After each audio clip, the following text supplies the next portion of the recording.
তোমরা দেখে যাও, এই পৃথিবীতে আমি সেই হতভাগিনী মা, যাকে তার নিজের সন্তান ফেলে রেখে চলে যায়।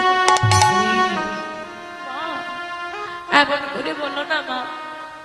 তুমি দেখো মা, দেখো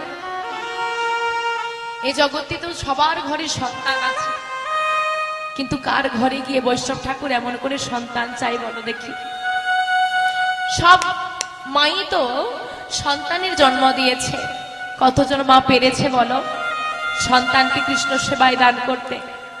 ও মা, অনেক সন্তানই তো ঘরে আছে, কোন সন্তান পেরেছে বলো জগৎ সেবায় লাগবে? আমি কৃষ্ণ সেবায় যেতে চাই মা, আমি জগৎ সেবায় যেতে চাই, আমাকে বেঁধে রেখো না, বিদায় দাও মা, বিদায়। বেশ, তুই যখন চাইছিস